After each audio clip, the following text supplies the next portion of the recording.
Então, muito boa tarde a todos. Agradecer a presença de todos os colegas, dar as boas-vindas em nome da Comissão de Assuntos Europeus à Senhora Secretária de Estado dos Assuntos Europeus. Na nossa ordem do dia, primeira parte, temos precisamente a audição ao Governo, neste caso na pessoa da Senhora Secretária de Estado dos Assuntos Europeus, relativamente à última reunião informal do Conselho Europeu, que decorreu nos dias 23 e 24 de outubro. Assim sendo, iria dar início à nossa reunião e à nossa audição, respeitando a grelha habitual que o nosso regimento assim determina. Nomeadamente, a Senhora Secretária de Estado, na sua intervenção inicial, terá 10 minutos e depois, na primeira ronda, cada um dos grupos parlamentares terá também os respectivos minutos, sendo que a primeira ronda depois iniciará com o Partido Chega, com 7 minutos. Nesse sentido, daria então início à nossa audição, dando a palavra à Senhora Secretária de Estado dos Assuntos Europeus, Doutora Inês Domingos. Muito obrigado. Muito obrigada, Sr. Presidente, senhoras e senhores deputados. É sempre para mim um grande prazer estar aqui na Comissão de Assuntos Europeus, onde fui eu também deputada durante muitos anos, e poder reportar aquilo que foi discutido no último encontro de chefes de Estado e de Governo da União Europeia. Antes de mais, acho que também posso dizer, e que os senhores deputados terão acompanhado, o senhor Primeiro-Ministro, na altura e sempre na sequência das reuniões do Conselho Europeu, faz uma explicação muito exaustiva do que aconteceu e, por isso, cumpre-me estar aqui, de facto, a fazer este papel, mas terão, com certeza, já uma visão muito clara daquilo que foi debatido, porque na conferência de imprensa que se seguiu ao Conselho Europeu, o senhor Primeiro-Ministro já deu as linhas principais do que foi debatido no Conselho.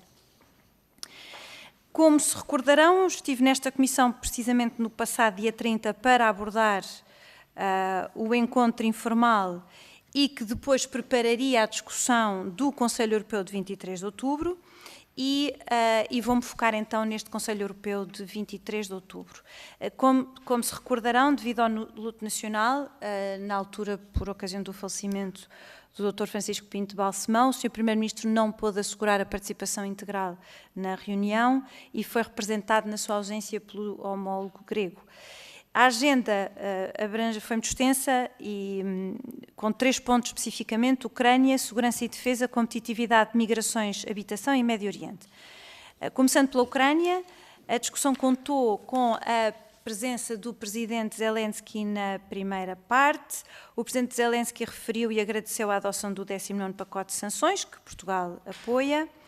Foi discutido, e pediu, e isto também é bastante relevante, pediu uma maior coordenação com países terceiros e pediu também armamento, reiterou pedidos que tem feito para acesso a armas, em particular de longo alcance, e a aceleração das contribuições dos Estados para a Ucrânia.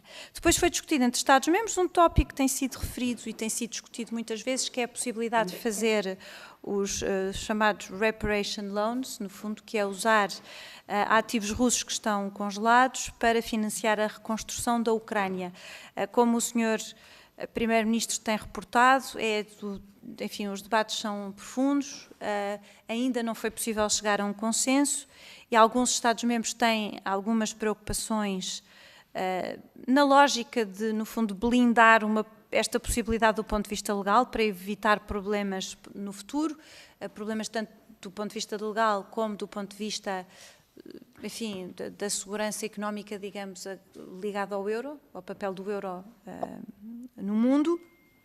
Portugal, posso dizer, porque também temos referido isto, frequentemente apoia esta opção se for sustentável, juridicamente sólida, proteja os orçamentos da União Europeia e dos Estados-membros, garanta a credibilidade do euro e que assegure uma partilha equitativa de riscos entre Estados-membros. E este tema deverá voltar a ser acompanhado no próximo Conselho Europeu. Sobre a segurança e defesa, que já tinha sido debatido no anterior Conselho Europeu, voltou-se a falar.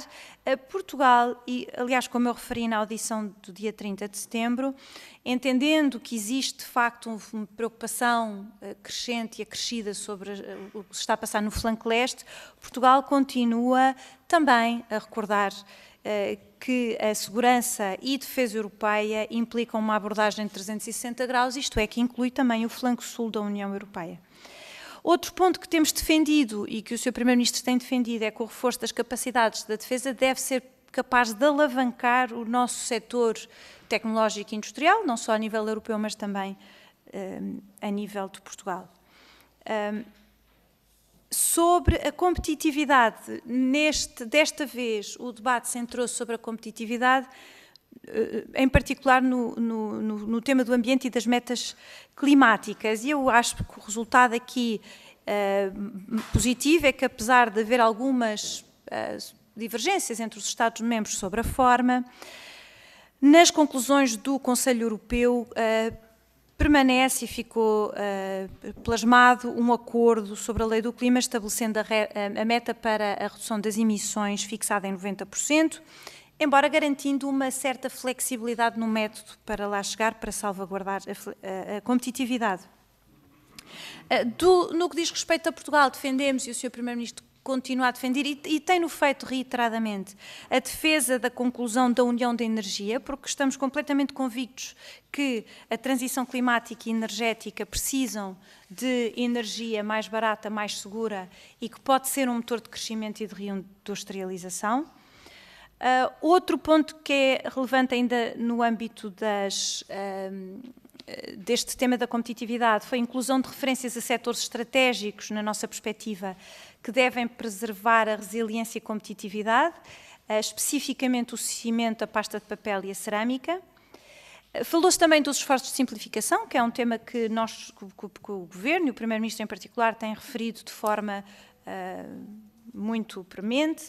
A simplificação legislativa e administrativa, defendemos não só a nível nacional, mas também a nível europeu.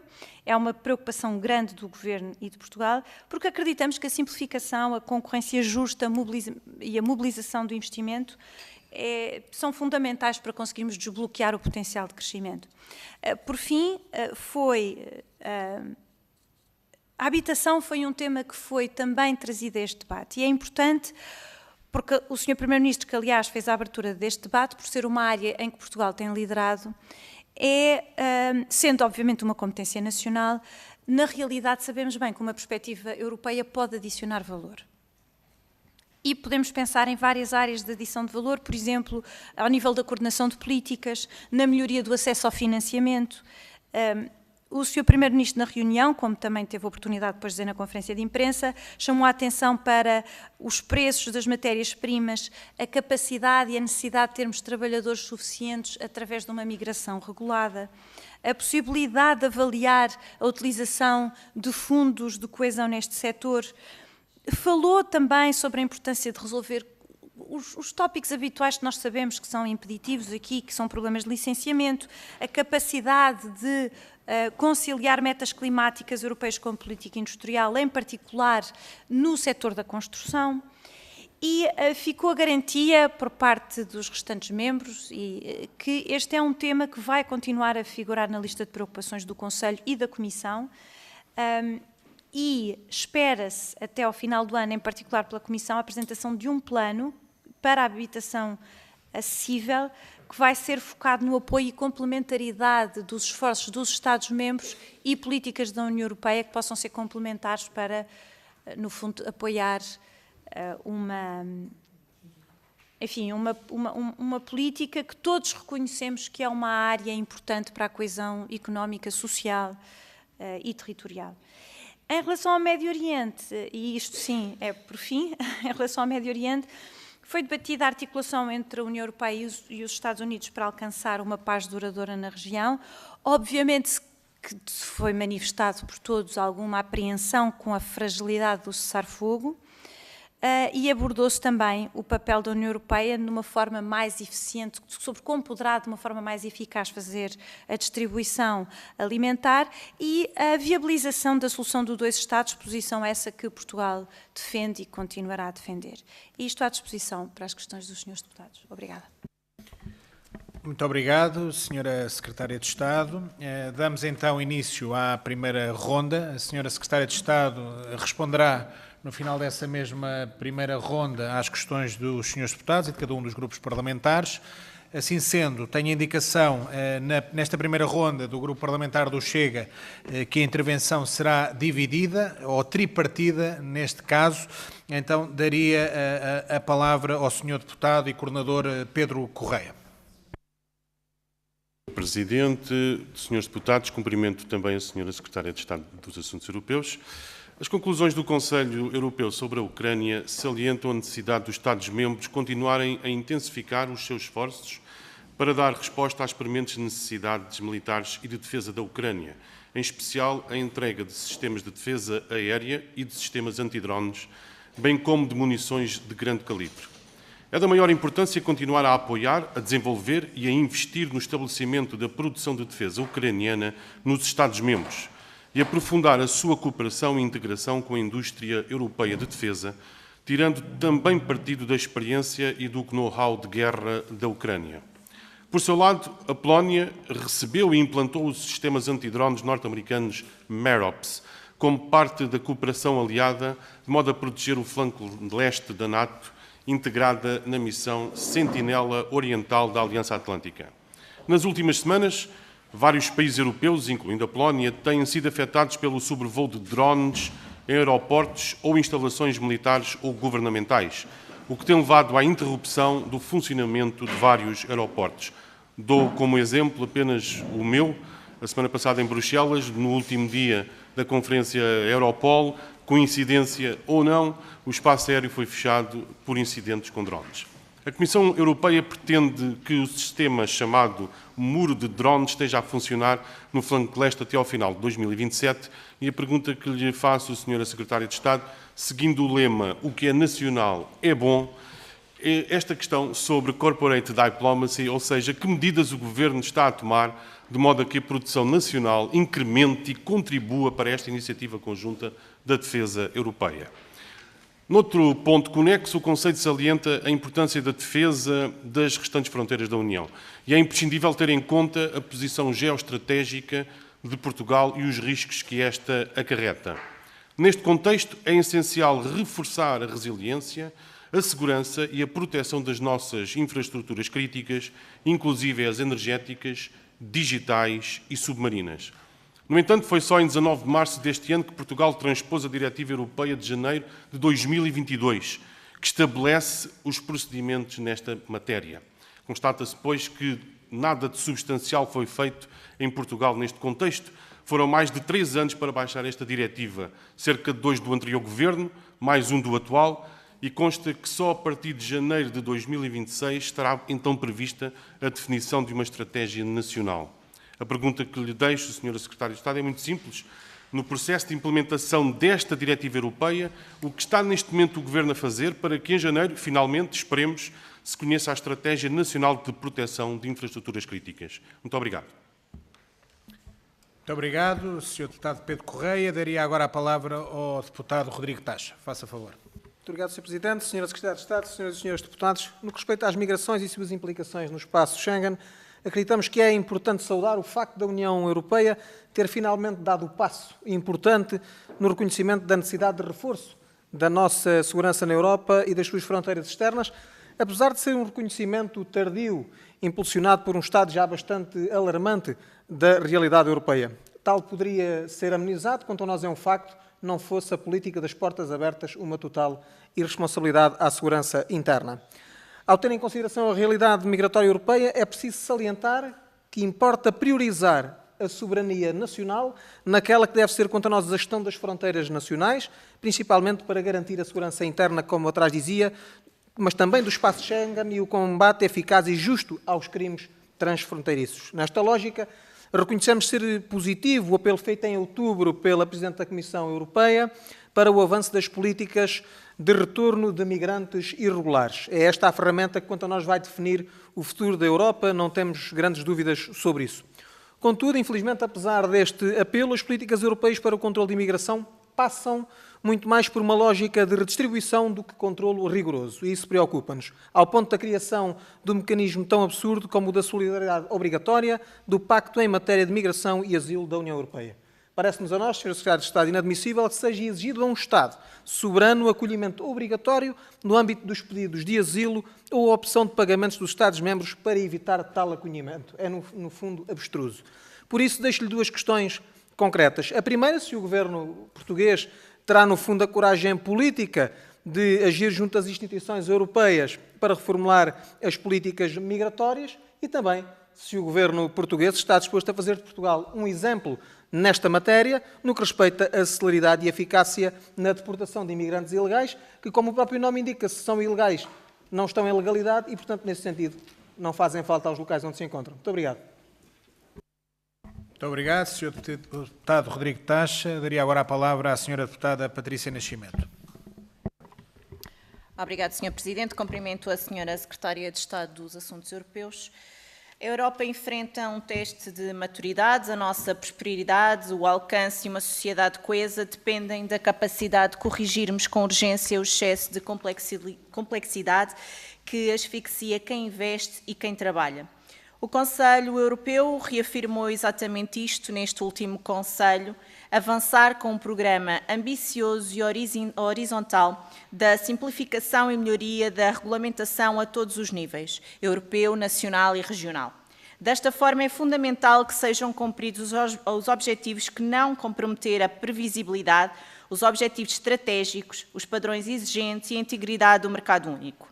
A prioridade pareceu-nos clara: reduzir drasticamente os encargos administrativos, regulamentar sobre as empresas, incluindo as PME, e sobre as administrações públicas. Portugal não parte do zero, há progressos já feitos e reconhecemos isso, mas é insuficiente face à pressão competitiva europeia e mesmo global. Em paralelo, exige-se autocontenção regulatória e testes de esforço à União Europeia, identificando então oportunidades adicionais de simplificação, propondo formas de racionalizar e acelerar o planeamento e licenciamento dos Estados-membros, ao mesmo tempo que é preciso manter o rigor perante os atos delegados e de execução e retirando propostas quando for adequado, porque para o nosso grupo parlamentar uma boa regulação também é sabermos parar. Esta agenda não terá sucesso com uma transição ecológica competitiva, justa, pragmática, custo-efetiva e equilibrada, que ofereça soluções acessíveis às famílias e às empresas.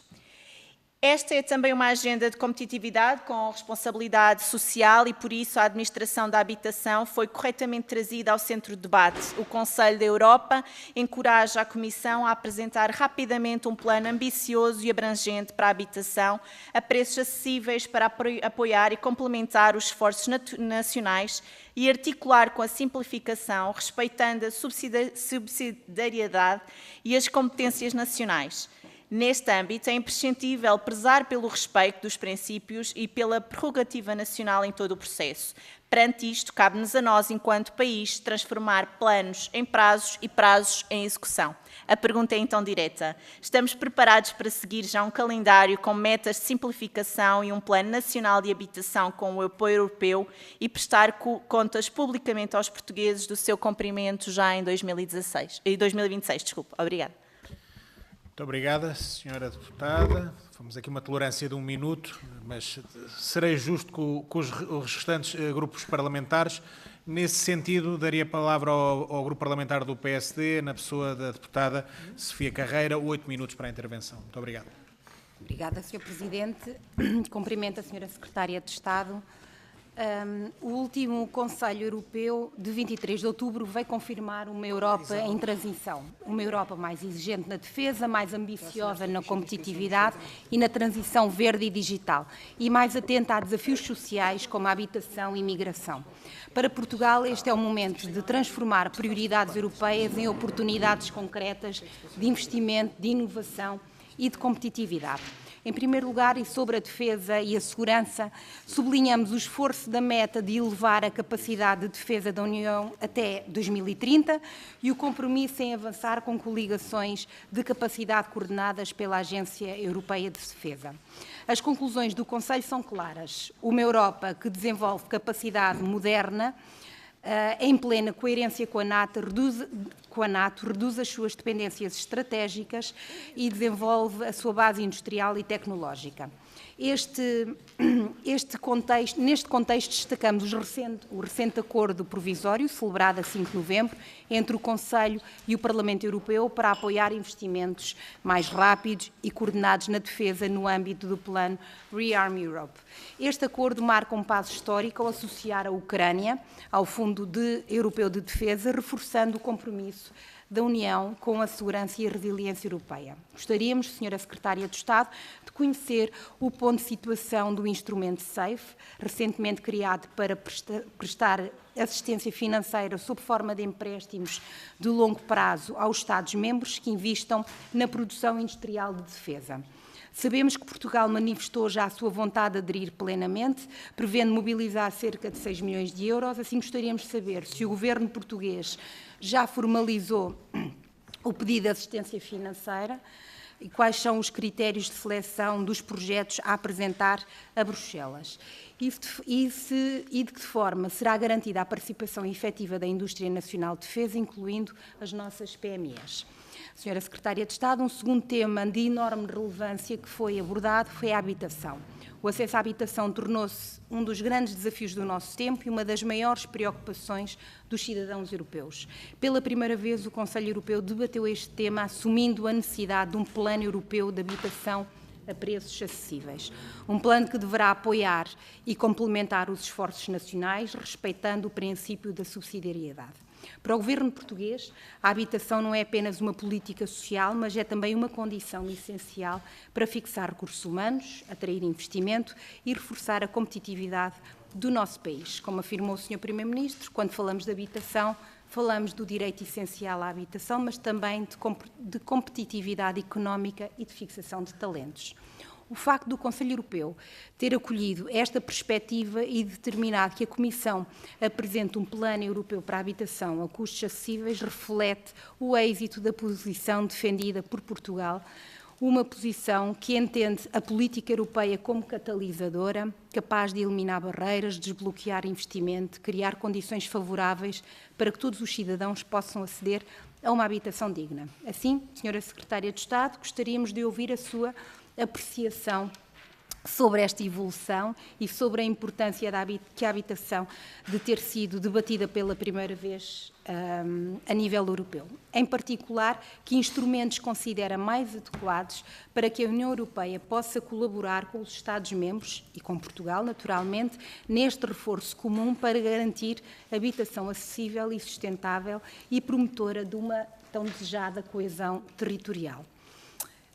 Quanto à competitividade e ao mercado único, as conclusões do Conselho apelam a uma mudança radical na ação da União, reforçando a necessidade de simplificar regulações, reduzir encargos administrativos e promover um ambiente mais favorável ao investimento e à inovação, sem pôr naturalmente em causa os padrões sociais, ambientais e de proteção ao consumidor. Perguntamos assim como pode a simplificação regulatória a nível europeu e nacional promover competitividade sem comprometer esses objetivos de política pública e que mecanismos concretos deverão ser ativados para garantir que esta agenda de melhor regulação é efetivamente aplicada e monitorizada. Por fim, Sra. Secretária de Estado, uma palavra sobre o alargamento. O Pacto Anual do Alargamento, apresentado pela Comissão a 4 de novembro, confirma que o alargamento voltou a ser uma prioridade estratégica na União, não apenas por uma questão de valores, mas também por segurança e geopolítica. Perante o contexto internacional, interessa-nos saber qual é a avaliação estratégica que Portugal faz deste processo e de que forma o nosso país pode contribuir para que o alargamento não seja apenas uma resposta conjuntural, mas uma verdadeira política de aprofundamento europeu que reforça a democracia, a estabilidade e a prosperidade de todo o continente. Senhora Secretária de Estado, a Europa emerge deste Conselho uma Europa mais exigente, mais consciente das suas responsabilidades. Cabe-nos a nós, enquanto Estado-membro, garantir que Portugal participa ativamente nesta agenda, uma agenda que une segurança, competitividade e coesão social, em torno de um projeto europeu mais forte, mas também mais solidário. Muito obrigada.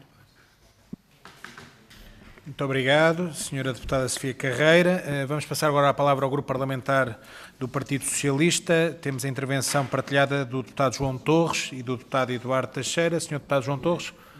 Pinheiro. E Teixeira é o outro. Sr. deputado... Sr. deputado João Torres, faça favor. Sem desprezo, uma pessoa que parece bastante e companheiro de antigas lutas. Faça favor, Sr. deputado João Torres. Obrigado, Sr. Presidente, Sra. Secretária de Estado. Quero começar por fazer notar, em nome do Grupo Parlamentar do Partido Socialista, que o Conselho Europeu do dia 23 de outubro foi um conselho importante e diria que especialmente multidisciplinar na sua discussão, dando ou de alguma forma prolongando discussões que já eram muito habituais nos conselhos anteriores, mas trazendo também inovações relativamente a outras matérias. Eu gostaria de começar por me referir à situação na Ucrânia, porque o Conselho, de facto, reforçou o seu apoio absolutamente inabalável à Ucrânia, aprovou inclusivamente um novo pacote de sanções, o 19º pacote de sanções contra a Federação Russa. Bom, no entanto, como a Sra. Secretária de Estado sabe, não foi possível alcançar um acordo, um consenso sobre os instrumentos financeiros de apoio à Ucrânia para o biénio de 2026-2027. E desse ponto de vista, tendo sido a decisão adiada para o Conselho de dezembro, eu perguntava à Sra. Secretária de Estado que avaliação faz desta falta de convergência e que papel defende o governo português na construção de uma solução que assegure algo que é fundamental para a Ucrânia, que é previsibilidade e estabilidade nos meios e nos recursos de financiamento, obviamente sem pôr em causa o equilíbrio orçamental europeu, matéria que, aliás, une quer o Partido Socialista, quer o Partido Social Democrata, como primeiro partido que apoia o governo na Assembleia da República. Em segundo lugar, no domínio da defesa e da segurança europeia, o Conselho fixou um calendário concreto para que se alcance até 2030 uma prontidão de defesa muito concreta e muito realista.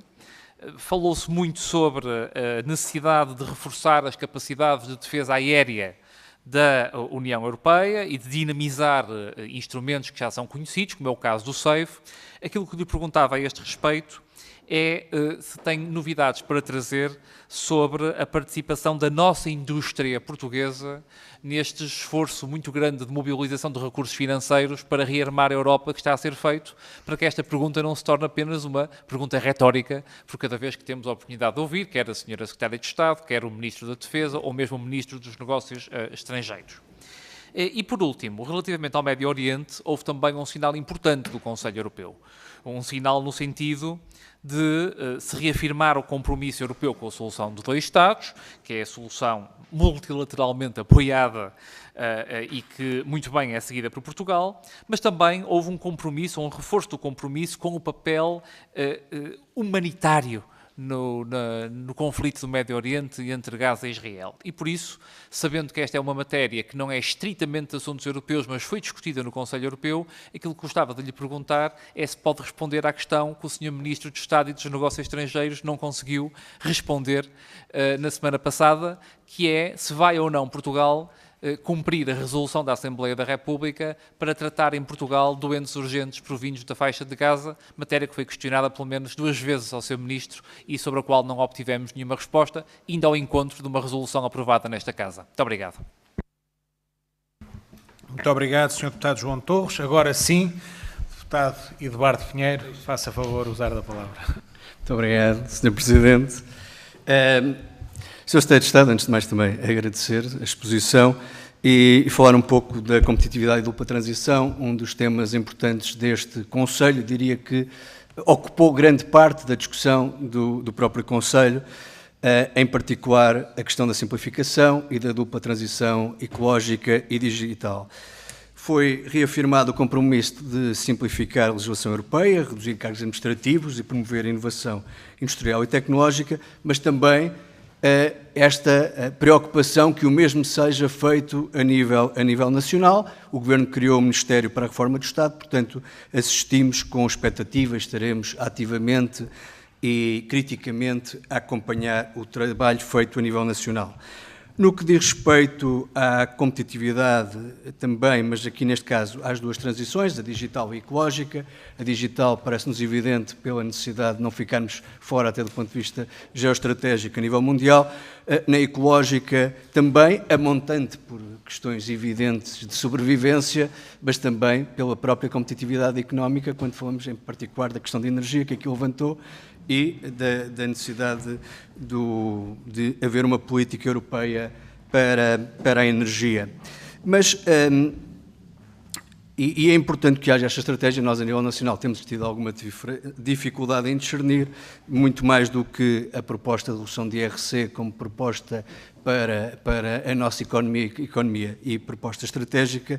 Portanto, é importante que, diria que a reboque também da política europeia, que o Governo português tenha esta preocupação. Mas queria levantar aqui um caso concreto, tem a ver com a indústria automóvel, que sei que também foi referida, e para particular em Portugal, não só em toda a Europa, como é evidente, mas para Portugal tem uma importância determinante, porque temos, para além das empresas associadas à construção do automóvel, sobretudo fornecedores de média, pequena dimensão em todo o país, norte a sul do país, de componentes para a indústria automóvel, que alguns até poderão adaptar-se de alguma forma à indústria da defesa, mas diria minoritariamente. É importante que haja uma política do Governo para este setor em particular, que vive um problema estrutural, e perguntar também qual é a posição do Governo relativamente a isto nesta discussão da competitividade.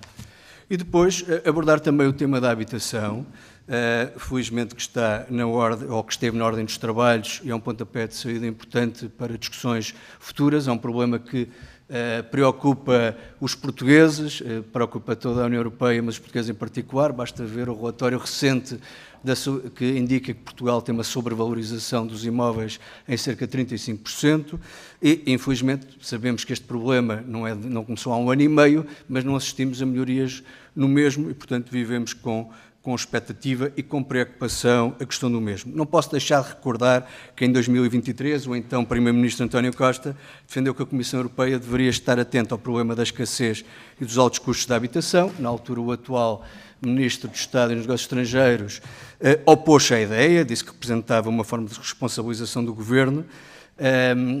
Felizmente é com agrado que vemos agora o Sr. Primeiro-Ministro a trazer ou a relevar a importância deste tema, e que ele seja, obviamente não deixa de ser nacional, mas do ponto de vista da subsidiariedade, que seja também abordado do ponto de vista europeu, e aquilo que solicitava a Sra. Secretária de Estado é que se podia concretizar mais quais são as políticas nesta perspectiva de subsidiariedade que o Governo português espera relativamente às propostas europeias. E só dar uma notazinha, um dos problemas, por exemplo, tem a ver com o financiamento, e Portugal tem uma longa história e importante história com o cooperativismo para a habitação acessível, que também existe no resto da Europa, e continuamos, apesar de estar previsto na lei, sem ter um financiamento dirigido a estas cooperativas em particular, e era importante colocar este tema também a nível europeu. Muito obrigado. Muito obrigado, Sr. Deputado Eduardo Pinheiro. Vamos então concluir a primeira ronda com a intervenção do Grupo Parlamentar da Iniciativa Liberal. Dou a palavra ao Deputado Jorge Miguel Teixeira. Muito obrigado, Sr. Presidente, Sra. Secretária de Estado, cumprimento-a pela sua exposição. Começo por dizer que, bem, aparentemente, terá sido uma reunião de trabalho profícua, abordou vários temas, muitos deles importantes. Sublinho, claro, a nossa concordância com várias das prioridades que saíram do Conselho Europeu, nomeadamente ao nível da União de Energia, ao nível da simplificação e ao nível da defesa. No entanto, há ainda aqui algumas questões por resolver e que importa sabermos em que ponto é que vão. E vou justamente a um tema que já foi mencionado por outros grupos parlamentares, que é a utilização dos ativos russos como garantia em empréstimos que sejam necessários para fazer para os investimentos em defesa. Porque até agora aquilo que temos tido é uma política de congelamento dos ativos russos, e o que se está a falar é do uso destes ativos russos para fins financeiros. E embora tenha sido só um país que objetou a que se avançasse já neste tema, sobretudo a Bélgica, pelo menos é o que sabe, há um motivo pelo qual a Bélgica levantou objeções, porque, de facto, há uma instituição financeira importante sediada na Bélgica, estou a falar da Euroclear, que detém, estima, cerca de 194 mil milhões em ativos financeiros russos. E, portanto, haveria um grande risco de exposição da Bélgica se avançasse com uma política destas, sem havendo garantia de uma partilha do fardo neste âmbito e que não houvesse segurança jurídica para que, na eventualidade se entrar num processo de litigância com a Rússia, que a Bélgica não fosse desproporcionalmente prejudicada. E, portanto, essas objeções são compreensíveis e o que eu gostaria de saber é o que é que está a ser feito, que propostas é que estão em cima da mesa para garantir que nenhum Estado-membro fica desproporcionalmente prejudicado pela implementação desta política de utilização dos ativos russos, a posição, aliás, que tem sido da iniciativa liberal ao longo deste tempo, mas tem de funcionar do ponto de vista jurídico e do ponto de vista financeiro. Segunda pergunta é quais são os fins que Portugal considera, para os quais Portugal considera que estes ativos devem ser mobilizados. Há várias teorias dentro do Conselho Europeu. Há, por exemplo, quem afirme que este dinheiro deve ser posto à disposição da Ucrânia. Há quem afirme que deve ser utilizado pelos Estados-membros europeus no reforço da sua defesa contra a Ucrânia. Gostaria de saber qual é a posição portuguesa relativamente a quais são os fins concretos para os quais estes ativos devem ser utilizados. Depois, falou na importância do flanco ocidental, isso aliás é algo que tínhamos discutido na reunião consigo antes de ir ao Conselho Europeu e gostaria de saber qual é a receptividade dos restantes Estados-membros para a existência de uma política de defesa europeia para o flanco ocidental, que também tem sofrido com este conflito que se tem desenvolvido com a Rússia e sendo Portugal um dos países que está expostos, tendo em conta os seus cabos submarinos, que são uma infraestrutura crítica para a União Europeia, são uma infraestrutura fundamental para Portugal e para a União Europeia. Passando agora para a simplificação e a sua ligação com o ambiente. A União Europeia já está a perceber que muito do trabalho que fez ao nível ambiental não serviu assim de tanto e só veio complicar as condições em que as empresas europeias competem no mundo. E, portanto, está-se a dar alguns passos para tentar simplificar o fardo regulatório que a União Europeia tem imposto sobre estas empresas, muitos dele em volta de relatórios sobre relatórios, em cima de relatórios completamente desnecessários e que fazem as empresas gastar muitos recursos humanos e financeiros a corresponder a coisas que, na realidade, não vão melhorar o ambiente. É bom recordar que a União Europeia tem cumprido os seus objetivos do ponto de vista de emissões, quer dizer, cumpriu as suas últimas metas e, portanto, podemos ir com calma, porque há outros países no mundo também que têm de cumprir com as suas exigências. Ora, tem-se feito um esforço nesse sentido. Houve, por exemplo, o famoso omnibus de simplificação ambiental que, no entanto, é chumbado no Parlamento Europeu e é chumbado com o voto da direita radical, nomeadamente os Patriots. Portanto, há um trabalho muito duro a fazer nas instituições europeias para se conseguir realmente avançar para uma Europa menos pesada. Porque, na verdade, parece que neste momento é a direita soberanista que está a defender a tal Europa pesada, interventiva, que neste momento temos de aligeirar e focar nos temas mais importantes. E, por falar em focar nos temas mais importantes, é o relatório Draghi que fala no facto da Europa, neste momento, estar dispersa entre vários temas que não têm de ser necessariamente seus. Temas esses que podem ser tratados pelos Estados-membros ao abrigo do princípio da subsidiariedade. Ora, um desses temas é justamente o tema da habitação. Os Estados-membros têm, neste momento, todas as ferramentas necessárias para tratar dos seus problemas de habitação. Sempre foi assim. E só deixou de ser assim porque alguns Estados-membros, nomeadamente Portugal, não foram competentes na resolução dos seus problemas. E no momento em que temos, por exemplo, o pacote de financiamento da coesão altamente pressionado, temos a agricultura altamente pressionada e em conflito com outras novas prioridades, nomeadamente no nível digital e no nível da defesa, estamos a querer acrescentar mais uma área de intervenção e de financiamento europeu que só pode vir a prejudicar tudo o resto e, como sabemos, a Europa não saberá fazer tão bem. Portanto, é preocupante este avanço que se está a fazer em habitação quando Portugal tem todas as condições para resolver o seu problema em casa. Se não o fez, foi porque as suas lideranças políticas não foram capazes de o fazer e, por isso, até registro com surpresa a concordância do Chega com mais ainda poderes para a União Europeia neste âmbito, mas, de facto, não é papel da União Europeia resolver o tema da habitação e é triste que, neste momento, se veja os três maiores partidos portugueses em concordância relativamente a este tema. Muito obrigado. Muito obrigado, Sr. Deputado. Incluindo aqui as tolerâncias, mesmo assim, darei a palavra à Sra. Secretária de Estado dos Assuntos Europeus para um tempo máximo de 28 minutos para a resposta aos Srs. Deputados nesta primeira ronda. Entretanto, já recebi inscrições para a segunda ronda. Quem ainda não fez chegar as inscrições à mesa, pediu ao favor de fazer chegar. Muito obrigado, Sra. Secretária de Estado. Tem a palavra. Muito obrigada, Sr. Presidente, Srs. Deputados, e agradeço todas as perguntas que me foram colocadas. Vou por ordem de oradores, embora algumas depois tenham, acabem por ser, de certa forma, repetidas, embora às vezes com focos diferentes. Começando então com a pergunta do Sr. Deputado Pedro Reis, as perguntas relativamente, e fez várias, sobre a Ucrânia, sobre o que se chamou Corporate Diplomacy, a Iniciativa Conjunta de Defesa Europeia e a proteção também das nossas infraestruturas. Deixe-me dizer, em primeiro lugar, que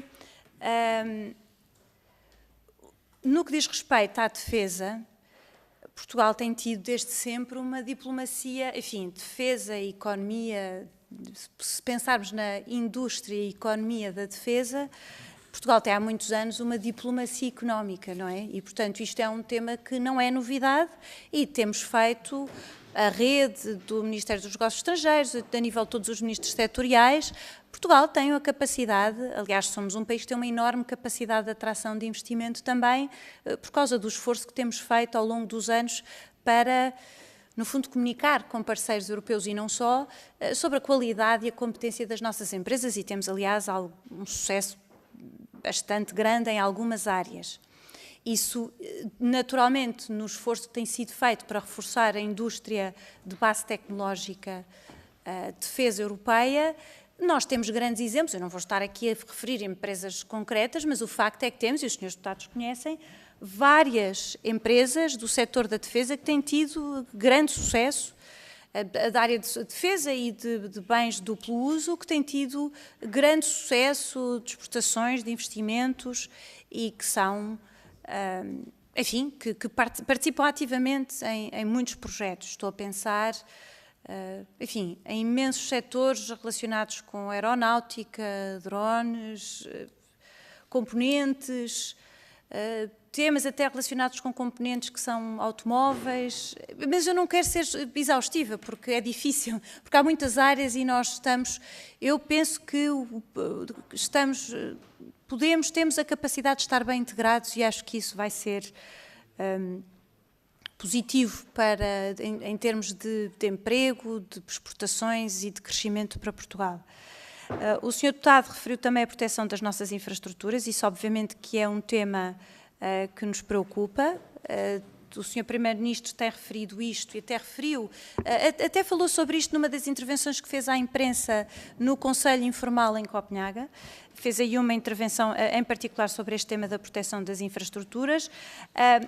Esta estratégia está a ser delineada e, portanto, quando ela for delineada, será,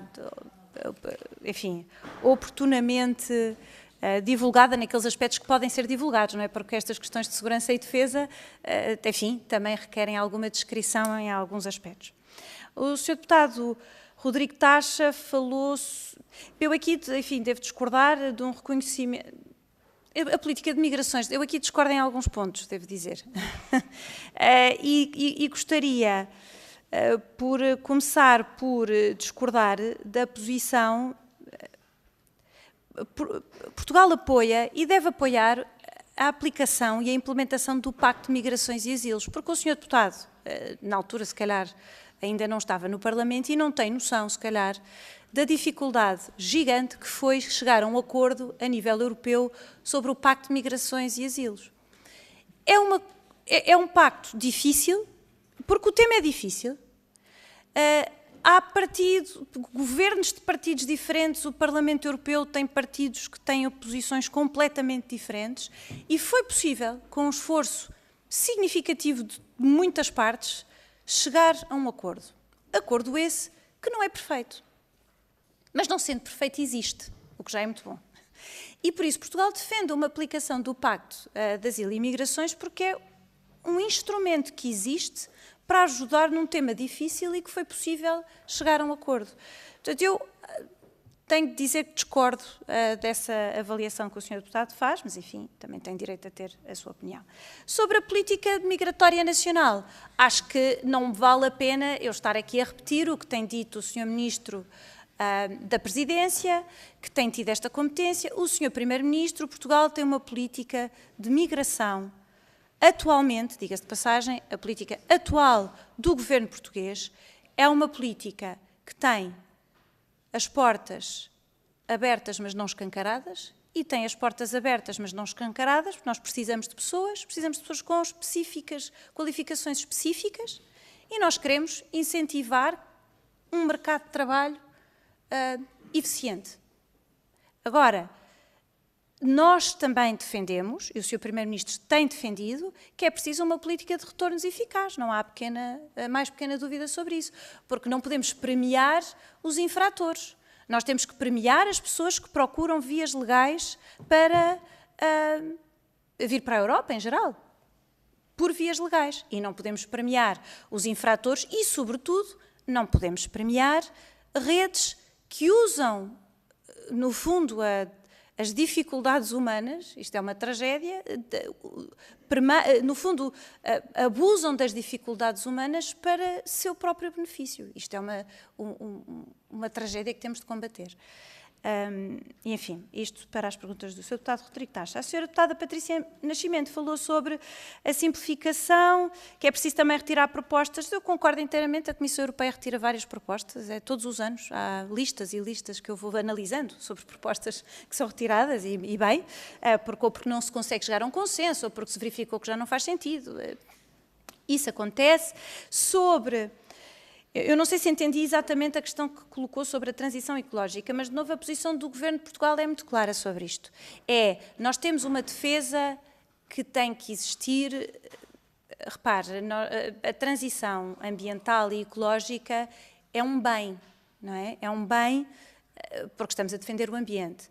O que Portugal e o Governo têm dito é que essa transição ecológica tem duas vertentes. Por um lado, é possível compatibilizar com a competitividade. Nós temos esse caso muito concreto, por exemplo, no âmbito da energia. Nós sabemos que o investimento que Portugal tem feito em energias renováveis tem essa dupla componente. Nós, ao mesmo tempo, conseguimos ser mais eficientes, ter energia mais barata e é bom para o ambiente. Por isso, não é incompatível. Dizendo isto, nós temos defendido também que existem, em particular, alguns Estados-membros que têm muitas dificuldades, seja pela geografia ou por outros motivos, em cumprir exatamente, se calhar, todos os critérios. Portanto, o que nós pedimos e apoiamos é que haja uma certa flexibilização nos instrumentos que conseguimos usar para chegar ao objetivo, de facto, positivo e maior, que é a transição ambiental conjugada com a competitividade da indústria europeia. Eu não sei se isto responde exatamente à sua questão, mas, enfim. Sobre o calendário de simplificação e política de habitação, enfim, o calendário de simplificação é conhecido. Nós temos as propostas da Comissão Europeia, eu penso que se estava a referir às políticas de âmbito europeu, as propostas da Comissão Europeia no âmbito da simplificação são públicas, os pacotes ómnibus são públicos, é verdade, e isto para vários senhores deputados que me colocaram a questão da simplificação, também há um elemento que é não só isto de fazer legislação e depois fazer pacotes para simplificar o que se aprovou, é um bocadinho... talvez não seja a forma mais eficiente, mas é o que é possível neste momento. Obviamente que o que era desejável é que à medida que vamos fazendo nova legislação e que a União Europeia vá preparando nova legislação, o possa fazer de uma forma que também já seja mais eficiente. Agora, também é verdade que os senhores deputados sabem, conhecem muito bem o processo legislativo europeu, isto não é só a Comissão Europeia, temos Comissão Europeia, temos... Conselho Europeu, e é a responsabilidade do Governo, e depois temos o Parlamento Europeu, que também tem uma grande palavra a dizer em muitos aspectos e que também, de facto, às vezes, enfim, adiciona graus de complexidade, às vezes, à legislação. A Sra. Deputada Sofia Carreira, do PSD, pediu-me um ponto de situação do SAFE. Isto eu penso que já tinha referido e, enfim, a situação de facto ainda não mudou. Portugal, de facto, fez um pedido de assistência. Em princípio, será atribuído 5,8, penso eu, mil milhões de euros a Portugal.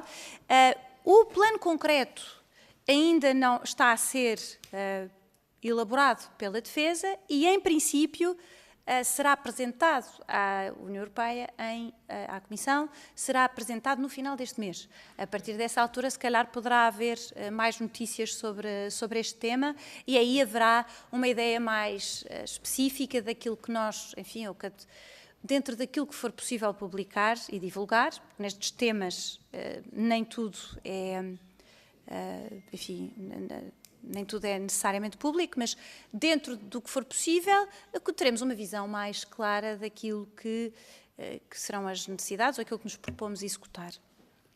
A senhora deputada falou sobre a habitação e eu aqui agradeço a sua pergunta porque também respondo depois a outra pergunta que me foi feita mais tarde sobre os instrumentos. Eu não tenho a mais pequena sombra de dúvida que a política de habitação é uma competência nacional. Acho que isto aqui é muito claro. Mas também seria um bocadinho inusitado que, havendo possibilidade de nós podermos beneficiar da experiência, de instrumentos de financiamento, que pudéssemos beneficiar de um esforço de simplificação, por exemplo, no que diz respeito aos auxílios de Estado,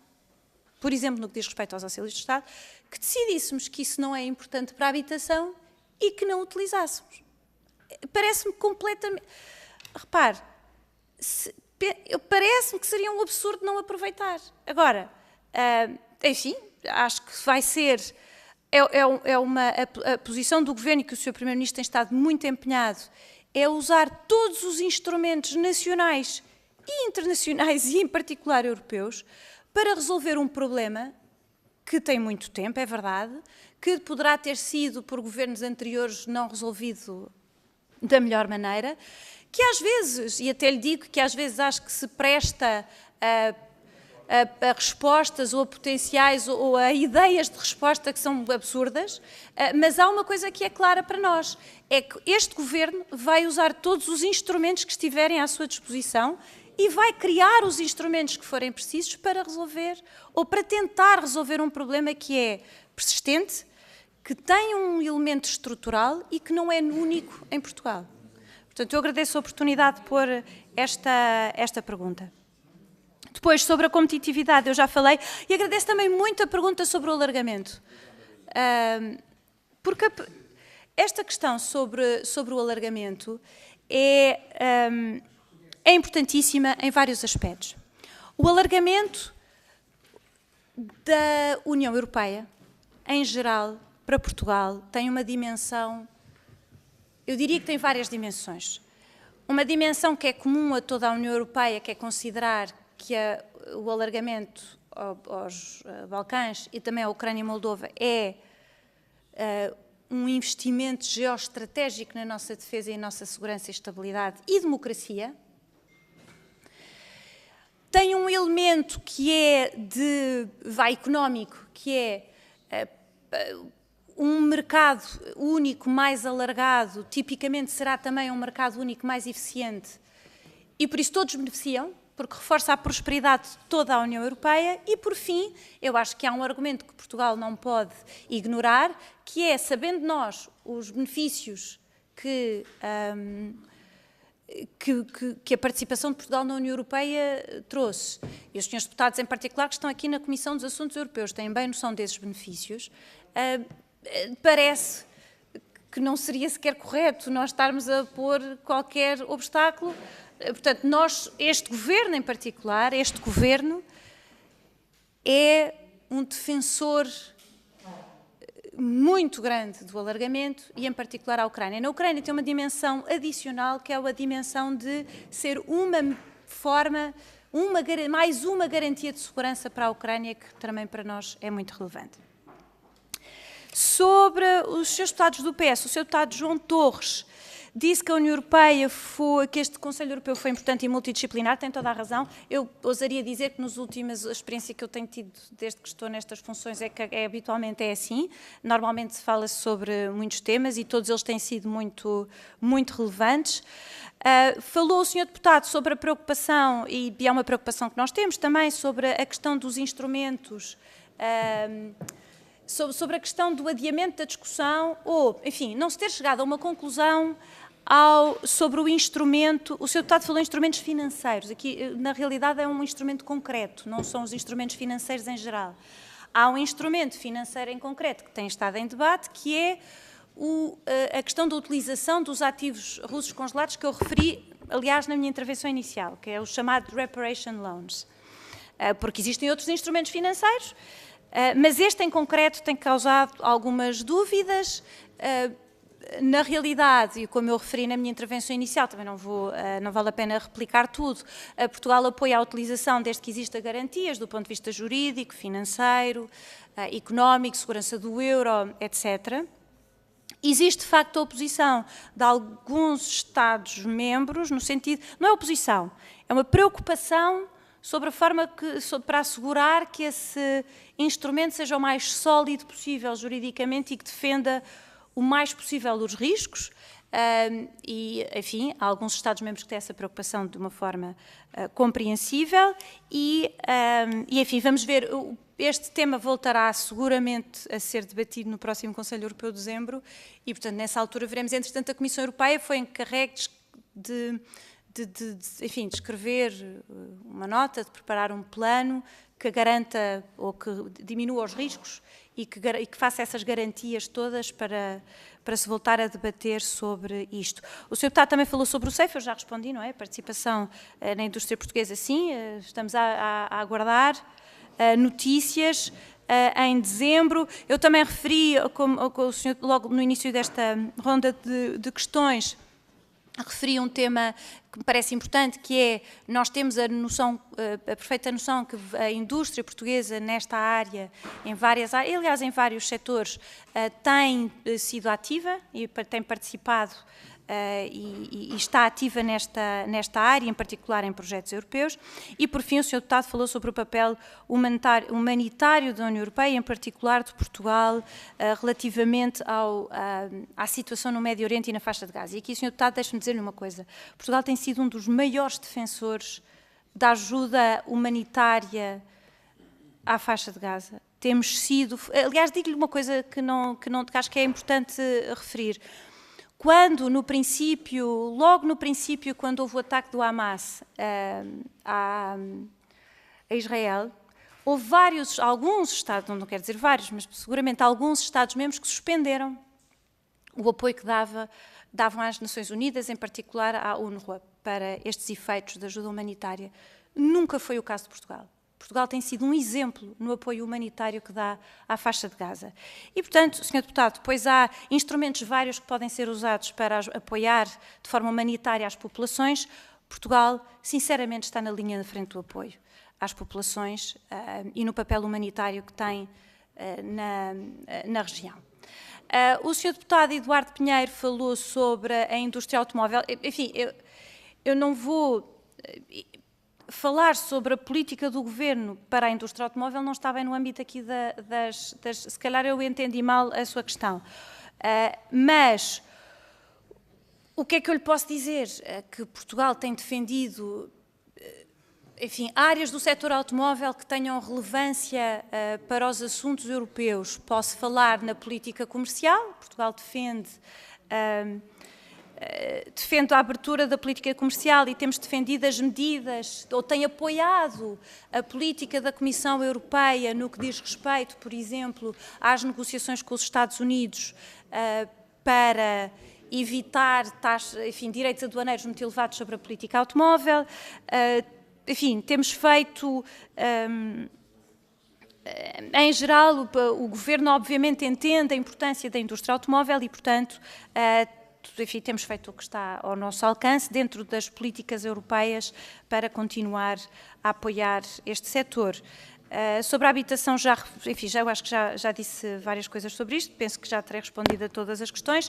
O Sr. Deputado da Iniciativa Liberal falou sobre os ativos russos congelados e para garantir que nenhum Estado-membro fica desproporcionadamente afetado. Eu percebo a questão, acho que é um tema que também está em cima da mesa.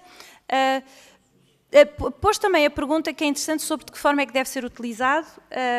Eu acho que não se está a pôr propriamente a questão que se coloca é de que forma é que deve ser dado esse apoio à Ucrânia, mas eu eu, se calhar, acho que antes de entrarmos pelo debate sobre de que forma é que vai ser concretamente utilizado, o debate neste momento, que está a ser, de facto, mais difícil, é como é que vamos conseguir usar esses fundos, não é?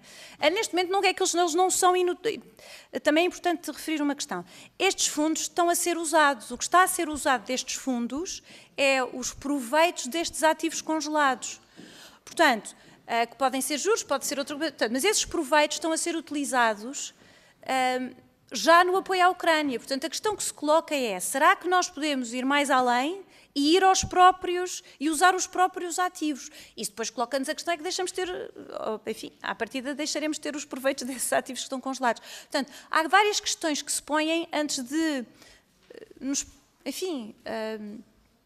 antes de debatermos exatamente como é que vai ser usado, temos de descobrir exatamente se os vamos e de que forma é que vamos poder usar diferente do que tem sido até agora. Portanto, este vai ser um debate importante. Tem toda a razão quando refere a questão do flanco ocidental, temos sido grandes defensores, os outros Estados-membros também, embora a preocupação deve dizer-se compreensivelmente, e o Sr. Deputado, já não sei que o Sr. Deputado é que referiu a preocupação que tem e que viveu a experiência de ter um aeroporto fechado por causa dos drones, é uma preocupação, de facto, mas o facto é que tem sido uma área onde Portugal tem estado muito ativo. A Presidente da Comissão apresentou o roteiro de segurança e defesa.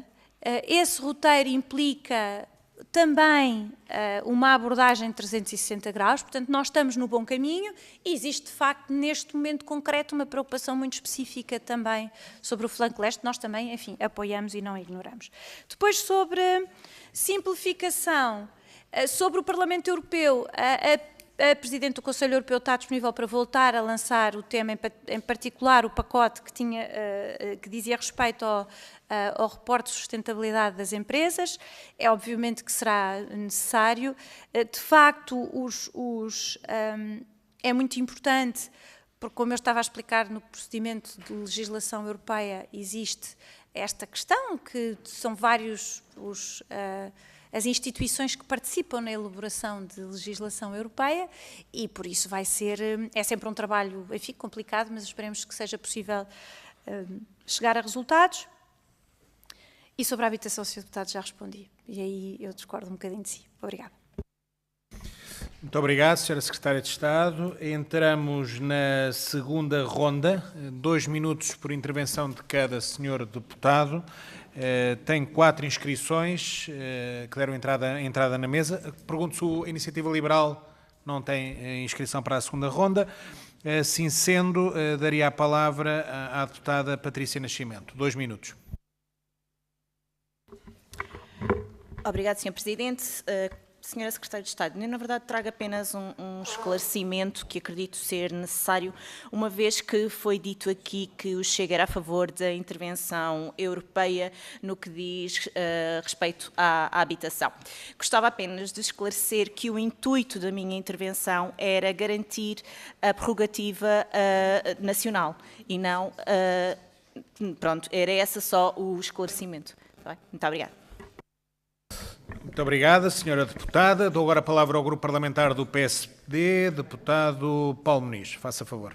Muito obrigado, Sr. Presidente. Cumprimento as senhoras e os senhores deputados, a Sra. Secretária de Estado e agradeço a sua intervenção inicial e trago um aspecto que, de algum modo, focou e tem a ver com o quadro financeiro plurianual 28-34, com 3 aspectos fundamentais, um deles a política agrícola comum e a alteração das regras, aquilo que são os apoios no quadro das regiões ultraperiféricas e da política de coesão. Na verdade, temos que assumir de forma clara que é o governo da Aliança Democrática que está a encetar esta luta feroz contra a proposta da Comissão Europeia, que irá permitir-se avançar, como está feita, uma desigualdade potencial de tratamento, uma vez que, ficando ao livre-arbítrio dos Estados-membros a atribuição das verbas, especialmente para a coesão, política agrícola comum e mesmo para as regiões ultraperiféricas, pode isso significar que os países mais ricos, os países com maiores recursos, podem alocar recursos desequilibrando um princípio fundamental de uma igualdade e competitividade.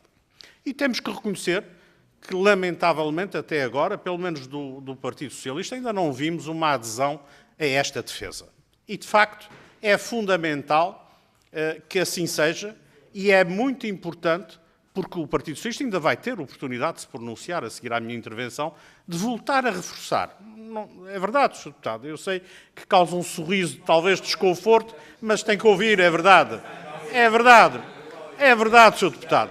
Não, é verdade, Sr. Deputado. E, Sra. Secretária de Estado, como se comprova, a animação do Partido Socialista fundamenta-se no não apoio a este combate que é crucial para o país e principalmente para as regiões ultraperiféricas dos Açores e da Madeira, que quando se toca a questões de desigualdade, o Partido Socialista adota essa postura e sorriu.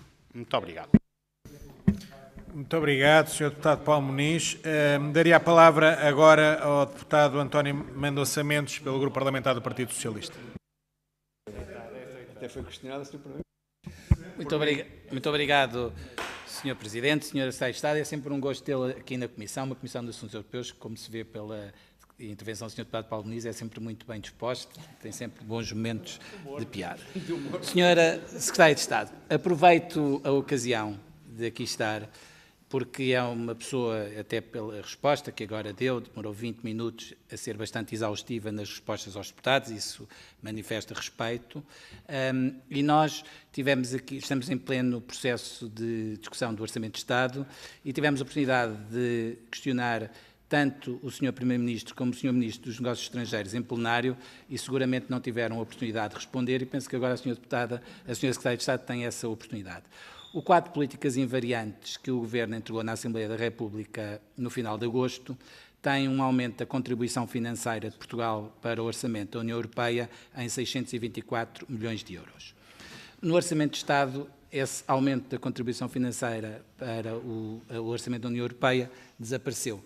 E a questão que lhe coloco, Sra. Secretária de Estado, é a mesma que colocámos ao Sr. Primeiro-Ministro em plenário e ao Sr. Ministro dos Negócios Estrangeiros na Comissão de Especialidade, que é: qual é o documento que nós devemos ter como verdadeiro? O quadro de políticas invariantes que entrou no final de agosto ou a proposta de lei do Orçamento de Estado que entrou? Muito obrigado. Muito obrigado, Sr. Deputado. Passava agora a palavra ao Sr. Deputado Luís Dias, do Grupo Parlamentar do PS. Faça favor. Muito obrigado, Sr. Presidente. Sra. Secretária de Estado, agradecer antes de mais os esclarecimentos que prestou aqui a esta Comissão e queria destacar, de facto, que o Conselho Europeu de 23 e 24 de outubro foi efetivamente marcado pela discussão, uma boa parte desse Conselho foi marcado pela discussão do futuro da política europeia de defesa, e nomeadamente na relação da Europa com a NATO e a afirmação do pilar europeu da NATO, bem como nos mecanismos de financiamento que vão poder alavancar essas políticas que estão a ser construídas ao nível europeu e reforçar também as capacidades das Forças Armadas de cada Estado-membro. Já houve aqui também algumas perguntas sobre esta matéria que reconheço, e é certo que o Governo português já sinalizou a intenção de recorrer a cerca de 6 mil milhões de euros para de alguma forma, apetrechar as suas Forças Armadas e investir, indo ao encontro dos parceiros europeus, nomeadamente no pilar europeu da NATO e no programa SAFE. Algo que nós sabemos é que faltam 19 dias para entregar, então, o pacote de medidas que queremos financiar com este envelope financeiro, que é, arrisco-me a dizer, o maior envelope financeiro que a defesa tem disponível da história democrática portuguesa e que tem também um período de carência de 10 anos. Quer isto dizer que, muito provavelmente, não vai ser este Governo a pagar estes investimentos e este empréstimo bancário do SAFE, o que deve levar a uma reflexão muito profunda de aproximação política para que haja um amplo consenso naquilo que é o trabalho que está a ser desenvolvido pelo Governo português. E é neste sentido, e com todo o respeito que pergunta à Sra. Secretária de Estado, se, em primeiro lugar, conhece os 15 projetos que já foram anunciados, que estão a ser desenvolvidos e que têm que ser entregues até dia 30, e se conhece quais é que são esses projetos, que novas capacidades é que estão a ser adquiridas para as Forças Armadas portuguesas e qual é que é o impacto direto estimado que este investimento de 6 mil milhões de euros vai ter nas indústrias de defesa nacionais, atendendo a que foi também uma afirmação do Sr. Primeiro-Ministro que não pode haver investimento sem que isso represente retorno para a economia portuguesa e, portanto, aproveitando mecanismos europeus como este, nós contribuímos para, de alguma forma, reforçar também a nossa posição económica. Muito obrigado, Sr. Deputado. Entramos então na fase final desta audição. Daria a palavra à Sra. Secretária de Estado dos Assuntos Europeus, até 8 minutos para responder às 4 questões dos Srs. Deputados. Muito obrigado. Muito obrigado, Srs. Deputados. Sobre o Sr. Deputado, a Sra. Deputada Patrícia Nascimento não me fez bem uma pergunta, portanto era um esclarecimento. Muito bem. O Sr. Deputado Paulo Muniz falou sobre o quadro financeiro plurianual. E eu queria lhe dizer, Sr. Deputado, que o Governo está, de facto, muito preocupado com... Nós estamos a trabalhar. Eu acho que a primeira coisa a dizer é que a negociação do quadro financeiro plurianual começou há pouco tempo. Estamos empenhados em fazer valer as nossas propostas. Uma das áreas que nós temos referido, porque é uma área de preocupação para nós, é, de facto, a questão das regiões ultraperiféricas não estarem, como no passado, incluídas como um item de financiamento da União Europeia e está, apenas nos planos nacionais de cada Estado-membro. Isto não quer dizer, o Governo, obviamente, o Governo português tem a maior preocupação com as regiões ultraperiféricas e, portanto, dará sempre, no âmbito deste pilar, digamos, terá sempre uma preocupação especial com as regiões ultraperiféricas. Mas o argumento, de facto, que nos parece que faz sentido é que estas regiões têm uma relevância maior até do que o Estado, do que o país onde elas se inserem. Eu não só, mas vários membros do Governo têm posto a questão assim. São regiões muito importantes, são um ativo, eu diria um ativo estratégico da União Europeia, como um todo. Em regiões, e muitas vezes estão em regiões, o caso de Portugal até é um bocadinho diferente, mas algumas estão em regiões em que estão na linha da frente da defesa dos valores da União Europeia. Por isso são regiões importantíssimas, não só, obviamente, para Portugal, mas para toda a União Europeia e, portanto, as regiões e o país encontrará neste Governo um defensor, e em mim, em particular, não só eu, enfim, todo o Governo, defensores grandes das regiões junto das instituições europeias e, em particular, no quadro financeiro plurianual. Em geral, o quadro financeiro plurianual tem algumas questões, a proposta que foi feita pela Comissão tem algumas dificuldades para nós, o Sr. Ministro já as referiu, o Sr. Primeiro-Ministro também referiu, e nós estamos a trabalhar arduamente para tentar ultrapassar.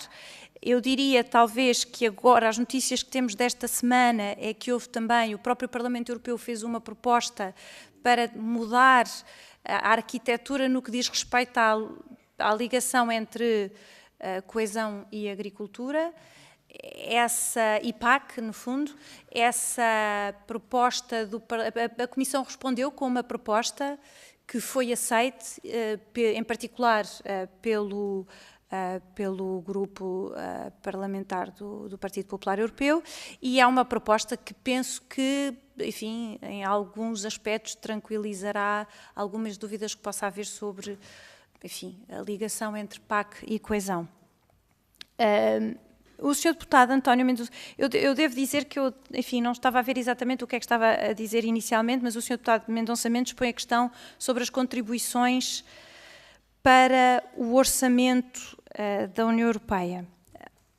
Deixe-me dizer-lhe isto, eu não sei se responde exatamente àquela pergunta que colocou, eu penso que sim, mas deixe-me dizer aquilo que eu sei e conheço sobre este tema. A contribuição para o orçamento anual, porque o orçamento do quadro financeiro plurianual é plurianual, não é? Depois temos uma contribuição para o orçamento anual e é pago em função da execução do orçamento da União Europeia. É um valor que está inscrito, e o Sr. Deputado, com as suas funções que teve, também deve conhecer bem, está inscrito no capítulo 70 e vai sendo forçosamente ajustado. O que lhe posso dizer é que Portugal cumpriu e nunca incumpriu com as suas obrigações e contribuições para o orçamento da União Europeia e vai continuar a fazê-lo. Se calhar não entendi bem, mas depois podemos falar.